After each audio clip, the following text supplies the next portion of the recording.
Jake Martinez wiped the sweat from his forehead as he stared at the massive shape floating in the darkness of space.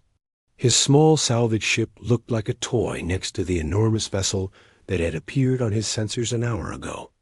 The thing was huge, bigger than any ship humans had ever built. "Lisa, are you seeing this?" Jake called to his engineer over the comm system. Lisa Park floated over to the window, her eyes going wide. "That's not one of ours, not even close." Tony Adams, their navigator, pushed himself away from his control panel. "Jake, this thing is old, really old. My scanners say it's been dead in space for millions of years." Jake felt his heart beating faster. In 10 years of salvage work in the asteroid belt, he had never found anything like this. Most days, he and his crew picked through old mining equipment and broken satellites. This was different. This was the kind of discovery that could change everything. "Any signs of life?" Jake asked. "Nothing," Tony replied. "No power, no heat. No radio signals. It's completely dead." Jake made his decision. "We're going aboard. Lisa, get the cutting tools ready. Tony, bring us in close to that opening near the front." The docking took an hour. The alien ship's hull was made of something that looked like metal but felt different under their hands.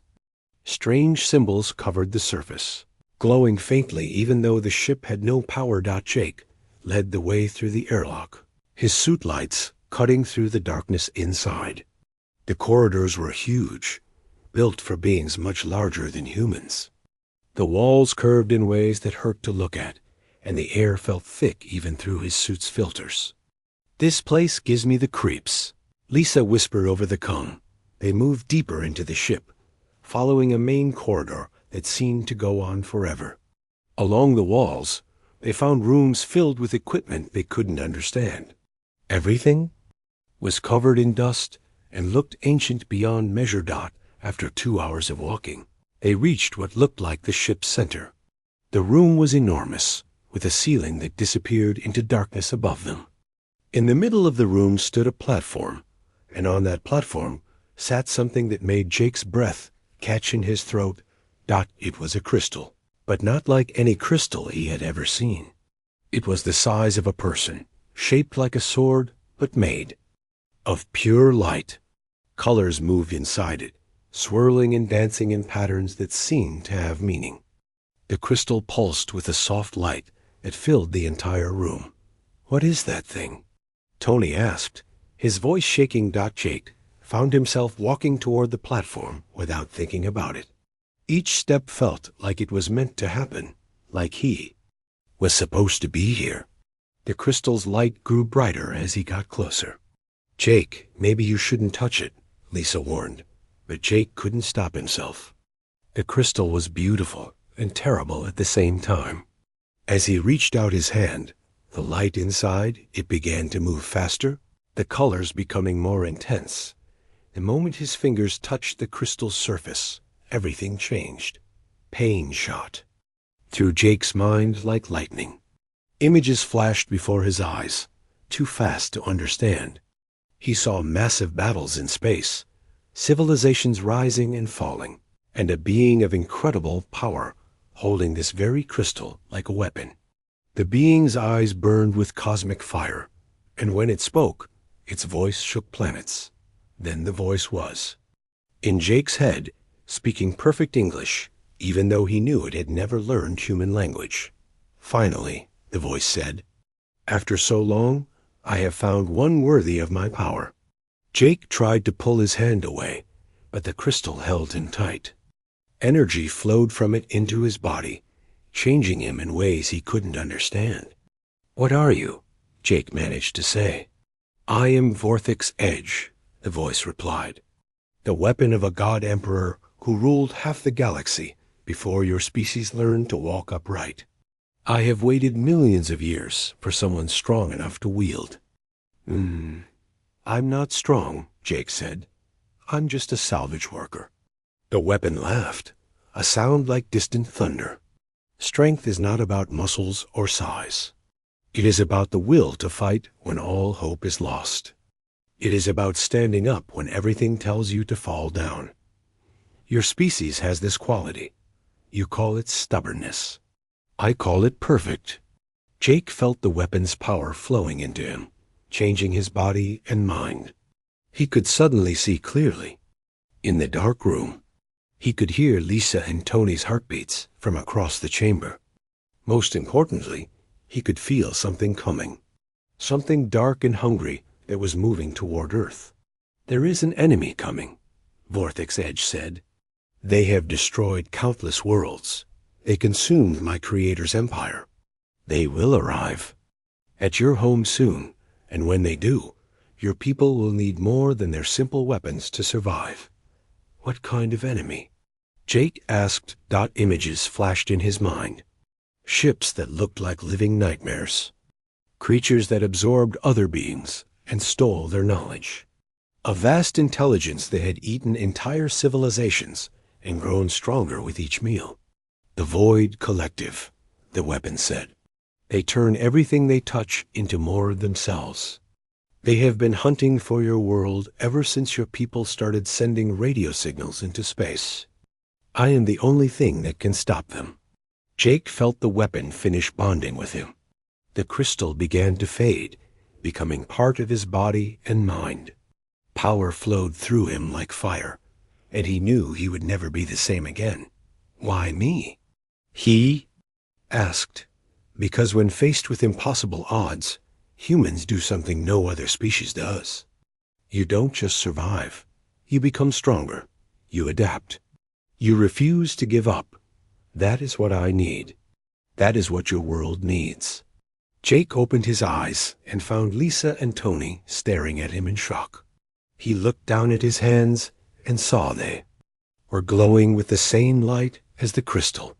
The weapon was gone, but he could feel it inside him, waiting. Jake? Lisa whispered. What happened to you? Jake looked at his friends and knew his old life was over. The weapon had chosen him, and now he had to prepare for a war that was coming, whether Earth was ready or not. 6 months had passed since Jake Martinez returned to Earth, and nothing was the same. He sat in a small room deep underground in a government facility, trying to control the power that flowed through his body like liquid fire. The walls around him were made of the strongest materials humans could create, but Jake knew he could break them with a thought. Dr. Amanda Cole watched him through reinforced glass, making notes on her tablet. She was one of the few people who understood what had happened to Jake, even if she didn't like it. Behind her stood Commander Rick Stone, a tall man with gray hair and suspicious eyes. Show us again, Stone said through the intercom. Jake sighed and held out his hand. He focused on the metal chair across the room, and it began to change. The steel twisted and reformed, becoming a perfect sphere in seconds. The process felt as natural as breathing, but Jake could feel the weapon inside, him growing hungry for more. Remarkable, Dr. Cole whispered. A molecular restructuring happens instantly. There's no heat, no energy signature we can detect. It's not me doing it, Jake said. It's the weapon. Vorthic's Edge. It knows things that humans haven't discovered yet. Stone frowned. And you trust this alien thing inside your head? Jake looked at the commander through the glass. I don't have a choice. The weapon showed me what's coming. The Void Collective destroyed civilizations that were millions of years ahead of us. Without this power, Earth doesn't stand a chance. In the months since his return, Jake had tried to live a normal life. He went back to his apartment, saw his friends, and even tried to date, but the weapon made everything different. He could hear people's heartbeats from rooms away. He could see in perfect darkness. Most frightening of all, he could feel the weapon's hunger growing stronger every day. The worst part was the dreams. Every night, Jake saw visions of Vorthik, the alien god emperor who had created the weapon. Vorthik had been 10 feet tall with 4 arms and eyes that burned like stars. He had ruled an empire that stretched across half the galaxy, and his weapon had been his most prized possession. But the dreams also showed Jake something else. The Void Collective ships, moving through space like a swarm of metal insects. They had found Earth's radio signals decades ago and were already on their way. The weapon estimated they would arrive within the year. "Dr. Cole," Jake said, "have you made any progress with the data I gave you?" Amanda looked at her notes. "Some. The star charts you provided match what we know about distant galaxies." Technology blueprints are incredible, but we don't have the materials to build them. And the biological scans of the Void Collective are terrifying. Jake nodded. The weapon had shared everything it knew about humanity's coming enemy. The Void Collective was a hive mind that absorbed other species into itself. They turned planets into factory worlds and converted entire populations into more soldiers for their endless war machine. "There's something else," Amanda continued. "The medical tests show that the weapon is changing you on a cellular level. Your DNA is becoming something new, something that's not entirely human anymore." Before Jake could respond, alarms began blaring throughout the facility. Red lights flashed, and Stone was already reaching for his radio. "This is Stone. What's the situation?" "Commander, we have multiple contacts in the outer solar system. They just appeared out of nowhere. The Mars colonies are reporting attacks." Jake felt the weapon surge inside him, responding to the threat. Images flashed in his mind of dark ships materializing near Mars, their weapons tearing through the human settlements like paper. "They're here," Jake said, standing up. The metal walls around him began to glow as his power responded to his emotions. "Who's here?" Stone demanded. "The scouts. The Void Collective always sends advance forces first. They study their enemies before the main fleet arrives." Jake closed his eyes and felt the weapon's awareness expand. He could sense the alien ships, moving through space, their technology far beyond anything humans possessed. The Mars colonies had minutes at most before they were completely destroyed. "I have to go," Jake said. "Go where?" Amanda asked. "Jake, you can't survive in space without a suit." Jake looked at her and smiled sadly. "The weapon won't let me die. It needs me too much." He placed his hand on the wall, and the metal began to dissolve. "Tell my sister Katie that I'm sorry. I couldn't say goodbye."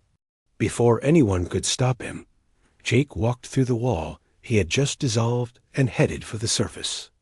Behind him, he could hear Stone shouting orders and Amanda calling his name, but the weapon was already taking control. Jake's body changed as he walked. His skin hardened into something stronger than steel. His lungs altered to process different gases. Most importantly, the weapon created a field around him that would let him survive in the vacuum of space by the time he reached the surface. Jake was no longer entirely human. He looked up at the stars and could see the flashes of light near Mars as the Void Collective ships attacked the colonies. Without hesitation, he launched himself into the sky. The flight to Mars should have taken months with human technology. Jake made it in hours, the weapon propelling him through space faster than any ship Earth had ever built. As he approached the red planet, he saw the alien vessels for the first time. They were beautiful and horrible, looking like living things made of black metal. Their weapons fired beams of energy that turned everything they touched into gray dust. Jake watched as an entire city on Mars simply vanished under their attack. The weapon inside him roared with fury, and Jake felt its hunger finally being fed. This was what Vorthic's Edge had been created for. This was war on a cosmic scale. Jake struck the first void ship like a meteor. His fists, now harder than diamond and surrounded by the weapon's energy, tore through the alien hull as if it were made of paper. Inside the ship, he found creatures that had once been different species. all converted into the same gray, emotionless soldiers. The battle lasted for hours. Jake destroyed ship after ship, but for every one he eliminated, 2 more seemed to. Peer, the weapon made him faster and stronger with each enemy he defeated, but Jake could feel himself changing more with every kill. When the last scout ship fell, Jake floated in space above Mars, surrounded by debris. The colonies below were mostly destroyed, but some of the people had survived. The weapon's hunger was satisfied for now, but Jake knew this was just the beginning dot as he prepared to return to Earth.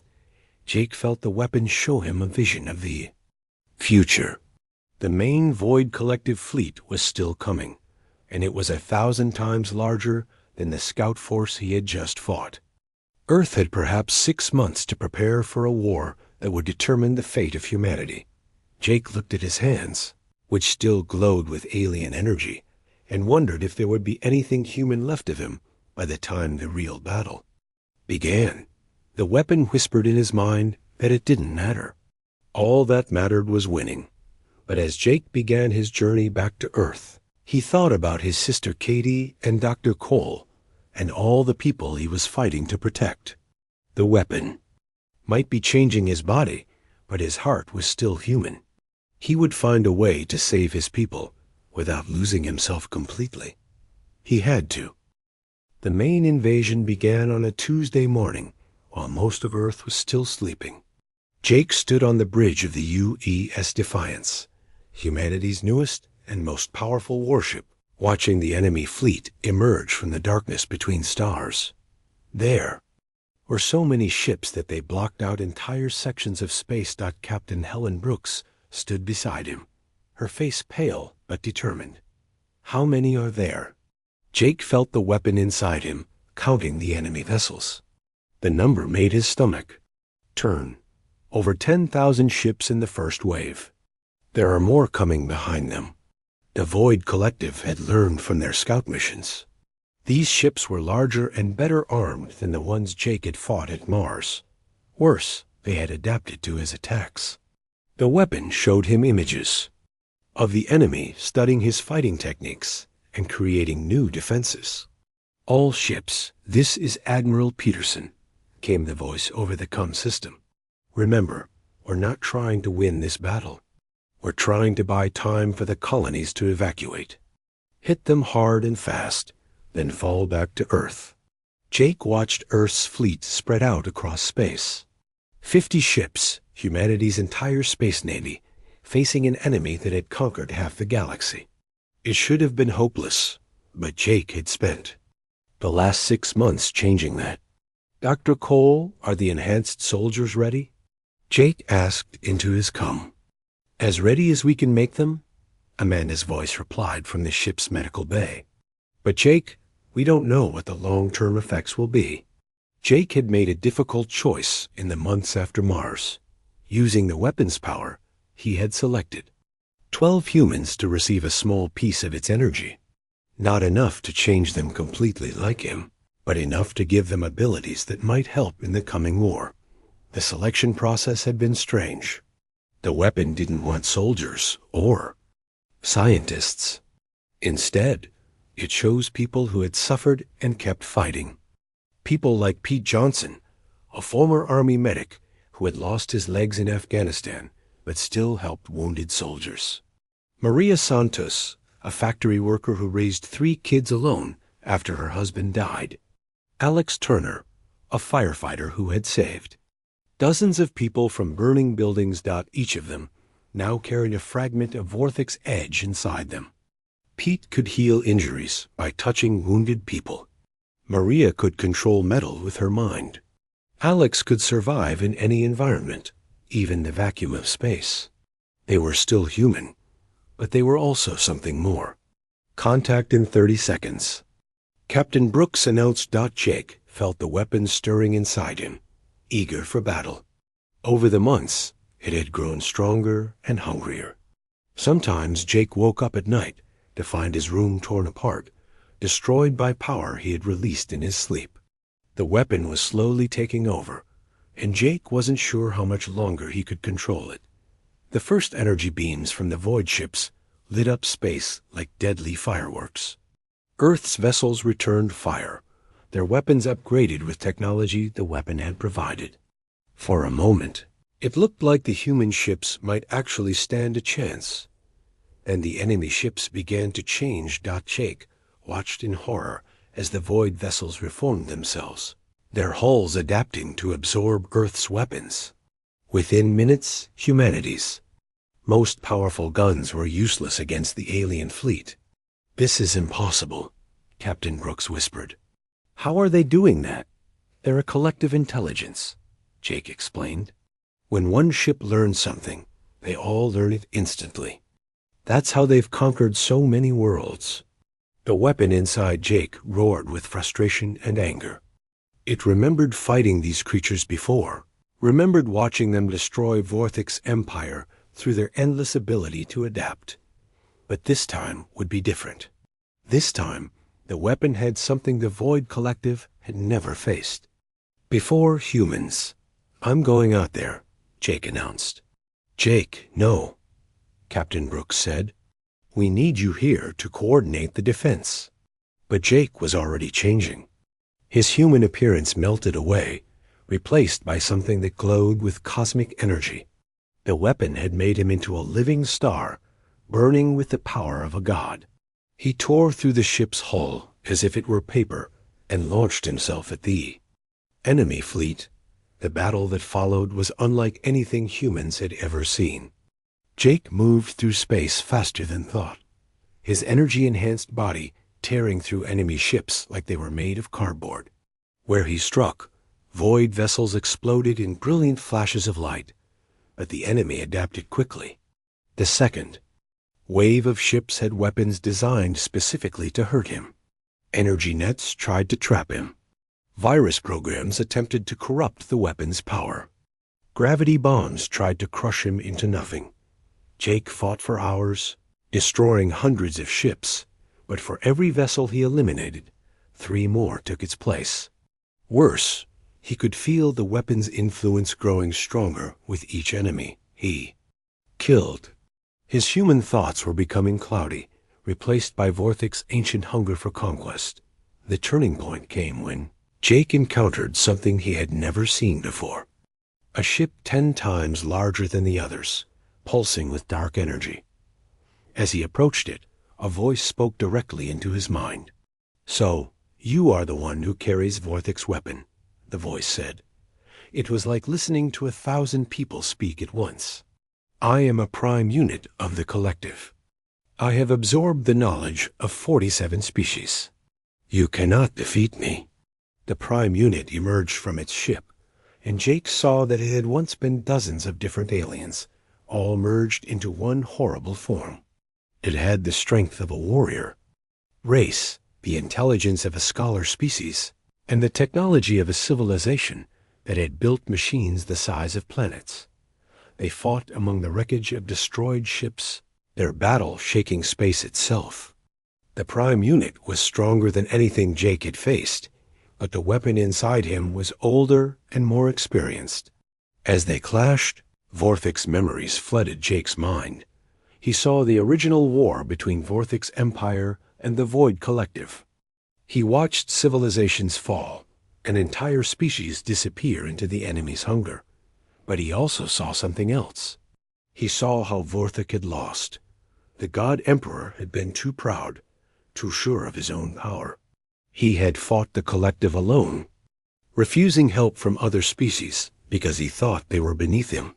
That pride had cost him everything. Jake was not going to make the same mistake. "All enhanced soldiers, this is Jake," he called through his comm system while dodging the prime unit's attacks. "I need you now." One by one, his enhanced humans joined the battle. Pete Johnson arrived in a medical ship, using his healing powers to repair damaged human vessels. Maria Santos took control of destroyed void ships, turning their weapons against their former allies. Alex Turner led boarding parties into enemy vessels, his enhanced body able to survive in any environment. But it was what happened next that surprised everyone, including the weapon. The enhanced humans began working together in ways that defied the collective's understanding. Pete used his healing abilities not just on humans, but on the ships themselves, repairing damage faster than the enemy could cause it. Maria coordinated with Alex to create new weapons from scrapped void technology. Together, they fought with a creativity and cooperation that the hive-minded enemy couldn't predict or counter. The prime unit, distracted by these unexpected tactics, left itself open for just a moment. Jake struck with all the weapon's power, tearing through the creature's defenses and destroying it completely.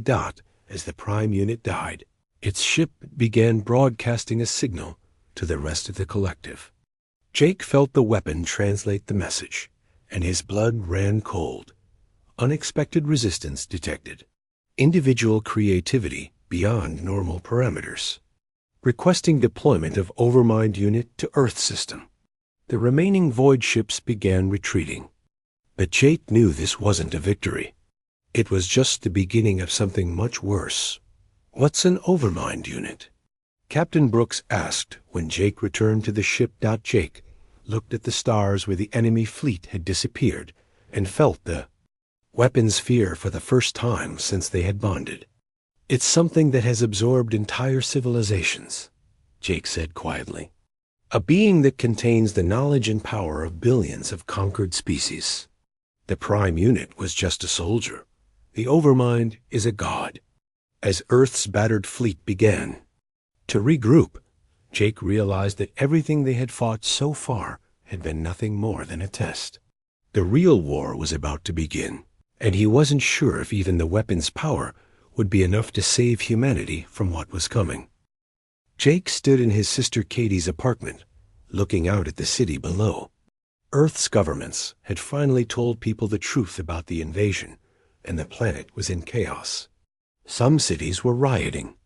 Others were building underground shelters. A few had decided to party like it was the end of the world, which it very well might be. "You look terrible," Katie said, bringing him a cup of coffee with shaking hands. Jake caught his reflection in the window and saw what she meant. The weapon's power had changed him more over the past weeks. His eyes glowed with a faint blue light, and strange markings had appeared on his skin. Sometimes he forgot to eat for days because the weapon sustained him with pure energy. "I'm losing myself, Katie," Jake admitted. "Every time I use the weapon's power, I can feel Vorthic's personality trying to take over. He wants to come back to life, and I'm the perfect host." Katie sat down beside him. "Then maybe you should stop using it." "I can't." Jake showed her the latest reports on his tablet. "The Overmind will be here in 2 weeks. Every day it's advance. Ships get closer to Earth. Without the weapon, humanity doesn't stand a chance." Dr. Amanda Cole had been studying the weapon's effects on Jake and the other enhanced humans. The others were stable because they only carried small fragments of the weapon's power. But Jake had bonded with the entire thing, and it was slowly rewriting his DNA to match Vorthic's genetic pattern. "There has to be another way," Katie said. Jake looked at his sister and made a decision that would change everything. "Maybe there is, but I'm going to need more enhanced humans. A lot more." Over the next week, Jake began selecting people from all over Earth, but his choices confused everyone, including Dr. Cole and Commander Stone. Instead of picking soldiers or scientists, Jake chose people who were struggling with everyday problems. He selected Betty Walsh, a grandmother from Ohio who had raised 6 grandchildren after their parents died in a car accident. He picked Danny Kim, a teenager from Los Angeles who had been homeless for 2 years, but still helped other street kids find food and shelter. He chose Linda Brown, a nurse from Detroit, who worked double shifts at a free clinic in the worst part of the city. "Jake, these people aren't warriors," Amanda protested as they watched Betty Walsh, now enhanced with a fragment of the weapon's power, help evacuate a hospital in New York. "They're just ordinary citizens." "That's exactly why I chose them," Jake replied. The weapon doesn't understand ordinary people. Vorthik was a god emperor who ruled through fear and power. He never met anyone who fought just because it was the right thing to do. The enhanced humans were proving to be incredibly effective, but not in ways anyone expected. Betty Walsh could create force fields that protected entire city blocks. Danny Kim could move through solid matter, allowing him to rescue people trapped in collapsed buildings. Linda Brown could share her life energy with others, keeping wounded soldiers alive long enough to get proper medical care. But the most important thing was how they worked together. Unlike the Void Collective's hive mind, the enhanced humans maintained their individual personalities while cooperating in ways that seemed impossible. They anticipated each other's needs, covered each other's weaknesses, and found solutions to problems that no single person could solve alone. It's like they're becoming something new, Amanda observed as she watched the enhanced humans coordinate a defense of the Lunacity colony. Not a hive mind, but not separate individuals either. Jake nodded, but he could feel the weapon's growing confusion and anger. Vorthik had been the most powerful being in the galaxy, but he had always fought alone. The concept of cooperation without domination was alien to him. That confusion was Jake's advantage, and he intended to use it. The Overmind's arrival was preceded by changes in space itself. Stars began to dim as the creature's massive ship absorbed their energy. Planets closest to its path simply vanished, converted into raw materials for the collective's war machine. Jake stood on the command deck of the newly constructed battle station orbiting Earth. Humanity had used the weapon's technology to build defenses that would have been impossible just months before. Energy barriers surrounded the planet. Weapon satellites filled the space between Earth and the Moon. Most importantly, nearly 1,000 enhanced humans were stationed throughout the system, ready to fight. "Contact in 6 hours," reported General Hayes, the military commander in charge of Earth's defenses. Jake closed his eyes and felt the Overmind's presence approaching. It was like standing next to a black hole of consciousness, a being that had absorbed the knowledge and memories of countless civilizations. The weapon inside him trembled with something Jake had never felt from it before: fear. Vorthik fought this thing once and lost, Jake said to himself. But he fought it as a god, trying to prove his superiority. I'm going to fight it as a human, trying to protect his family. The Overmind's ship was larger than Earth's moon and shaped like a massive brain made of dark metal. As it entered the solar system, smaller ships began pouring out of it like antibodies from a wound. But these weren't ordinary Void Collective vessels. These ships contained pieces of the Overmind itself, each one carrying the intelligence and power of entire conquered species. The battle began when the Overmind's forces reached Neptune. Jake watched through the weapon's enhanced senses as the gas giant was consumed in minutes, its mass converted into more ships for the enemy fleet. "All forces, engage the enemy," General Hayes ordered. Earth's fleet moved out to meet the invasion, but Jake knew the ships were just a distraction. The real battle would be fought between him and the Overmind itself. As the space battle raged around them, Jake felt the Overmind reaching out to his mind. "So, you are the one who carries my old enemy's weapon." The Overmind's voice filled Jake's thoughts. It spoke with the voices of billions of beings it had absorbed. "I have been looking forward to this meeting." "Then come and get me," Jake replied. The Overmind's consciousness struck like a hammer made of pure thought. Jake felt his mind being invaded by the memories and personalities of every species the creature had ever consumed. For a moment, he was lost in an ocean of alien experiences and emotions. But then something unexpected happened. The enhanced humans throughout the solar system began sharing their strength with him. Not their power, but their humanity. Jake felt Betty Walsh's determination to protect her grandchildren. He experienced Danny Kim's refusal to give up even when everything seemed hopeless. He shared Linda Brown's compassion for the wounded and dying. The Overmind recoiled in confusion. It had expected to find Vorthic's arrogance and hunger for power.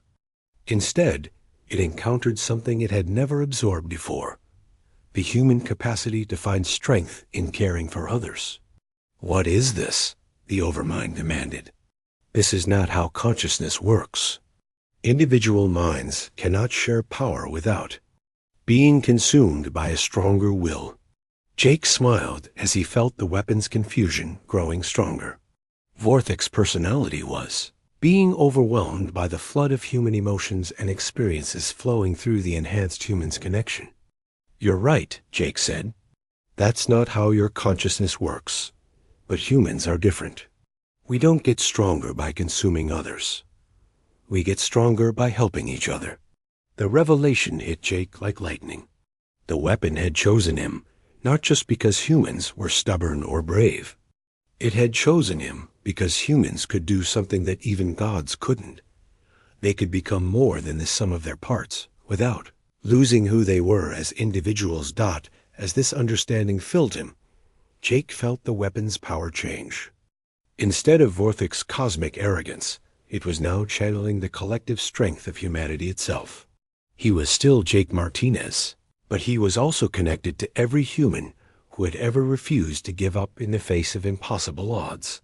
The Overmind seemed to sense the change. Its massive ship began moving faster, heading directly for Earth. Jake knew the final confrontation was about to begin, and he wasn't sure if even humanity's unique strength would be enough to defeat a being that had conquered half the galaxy. As he prepared for the ultimate battle, Jake felt something he hadn't experienced in months: hope. The weapon was no longer trying to turn him into Vorthic.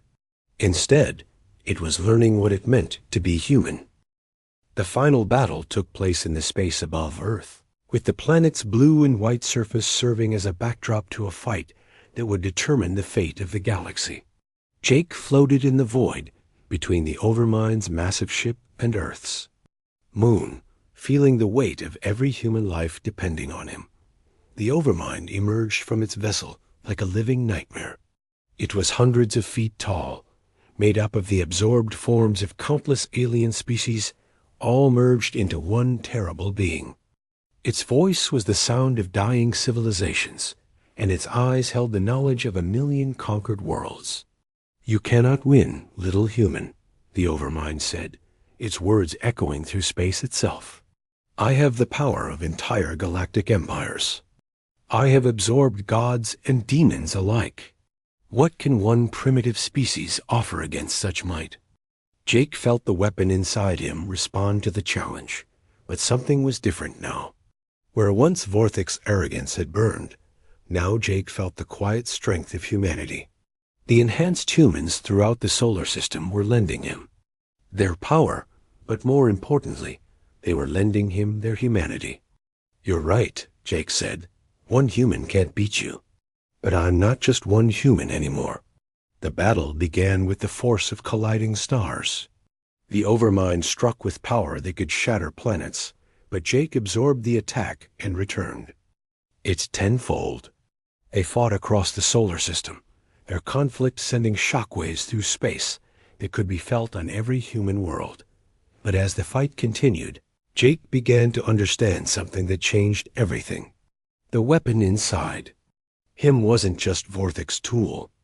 It was Vorthic himself, his consciousness preserved in crystal form for millions of years, waiting for a body strong enough to contain his essence.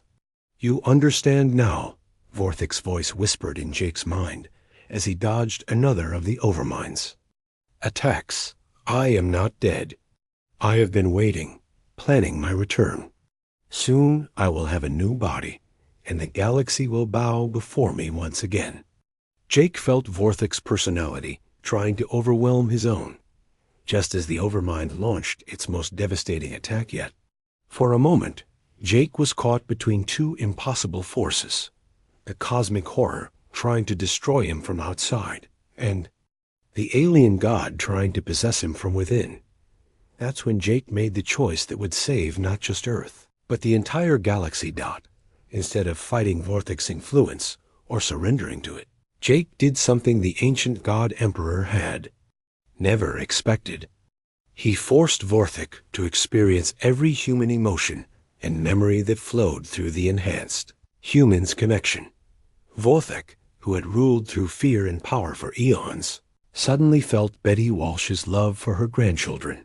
He experienced Danny Kim's determination to help others even when he had nothing himself. He shared Linda Brown's compassion for the wounded and dying. "What are you doing to me?" Vorthic screamed inside Jake's mind. "I'm making you human," Jake replied. The transformation was agonizing for both of them. Vorthic's cosmic consciousness was being forced to feel emotions he had never experienced. Empathy, selflessness, the willingness to sacrifice for others. The god who had conquered worlds through domination was learning what it meant to care about someone other than himself. The Overmind sensed the change and pressed its attack, but something unexpected happened. As Vorthic's personality was transformed by human emotions, the weapon's power changed as well. Instead of the cold, calculating force of a galactic tyrant, it became something warm and protective. Jake felt the weapon's true potential unlock. For the first time, not as a tool of conquest, but as a shield for those who couldn't protect themselves. The next phase of the battle was unlike anything the galaxy had ever seen. Jake no longer fought with Vorthic's arrogance, but with humanity's determination to protect what they loved. The Overmind, for all its absorbed knowledge and power, had never encountered an enemy who fought not for glory or conquest, but simply because it was the right thing to do. "This is impossible," the Overmind said, as Jake's attacks began to overwhelm its defenses.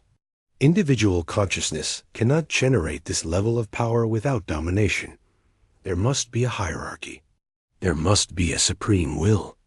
"That's where you're wrong," Jake said, channeling the strength of every enhanced human in the solar system. "Humans don't need someone to rule over them to work together. We do it because we choose to." The final moment came when Jake realized what he had to do. To truly defeat the Overmind, he couldn't just destroy it. He had to show it what it had lost in its endless hunger for absorption and domination. Jake opened his mind completely, sharing not just his own experiences, but the collective memory of humanity. The Overmind was suddenly flooded with images of humans helping strangers, sacrificing for their children, creating art and music and poetry, not for conquest, but for the simple joy of creation. The effect on the Overmind was devastating. A being that had existed by consuming others was suddenly confronted with the concept of giving without expectation of return. A consciousness that had grown by domination was faced with the power of cooperation and love. "I don't understand," the Overmind whispered as its form began to break apart. "How can consciousness exist without consuming others? How can power grow through weakness?" "It's not weakness," Jake said gently. "It's strength you never learned to recognize." The Overmind collapsed in on itself, not destroyed, but transformed. As its hive mind shattered, the individual consciousnesses it had absorbed began to separate and heal. Species that had been lost for millions of years suddenly found themselves free again. Their unique cultures and perspectives restored. Jake floated in space, watching as the Overmind's ship broke apart and its absorbed species began to remember who they had been before the collective consumed them. But the most amazing transformation was happening inside him. Vorthic's consciousness was still there, but it was no longer the arrogant god emperor who had ruled through fear. Forced to experience human emotions, the ancient being had learned empathy, compassion, and the joy of protecting others rather than dominating them. "I understand now," Vorthic said in Jake's mind, his voice filled with wonder. "Power isn't about ruling others. It's about having the strength to help them be their best selves." Jake smiled and began the journey back to Earth. The weapon was still bonded to him, But it was no longer a tool of conquest. It had become something new, a force for protection and growth, powered not by one being's arrogance, but by humanity's collective determination to care for each other. When Jake landed on Earth, he found Katie waiting for him at the spaceport. She looked at him with tears in her eyes, seeing that while he was changed, he was still her brother. "Is it over?" she asked. Jake looked up at the stars, where ships from dozens of freed alien species were beginning to explore their restored freedom. Some were heading home to worlds they hadn't seen in millennia. Others were coming to Earth, curious about the species that had defeated the Overmind, not through superior force, but through the simple power of caring about others. "The war is over," Jake said, "but I think something much better is just beginning." In the months that followed, Earth became the center of a new kind of galactic community. Species that had been enemies for millions of years learned to cooperate. Technologies were shared freely. Art, music, and culture flowed between worlds that had never known peace. Jake became the teacher and guardian of a new generation of enhanced humans. But his most important lesson wasn't about using the weapon's power. It was about staying human even when given the abilities of gods. And in his mind, the consciousness that had once been Vorthik the Conqueror learned the greatest lesson of all, that true strength came not from ruling others, but from helping them discover the strength they had always carried within themselves. The galaxy was healing, and humanity had shown that sometimes the best way to defeat a god wasn't to become one yourself, but to teach that god what it truly meant to be alive.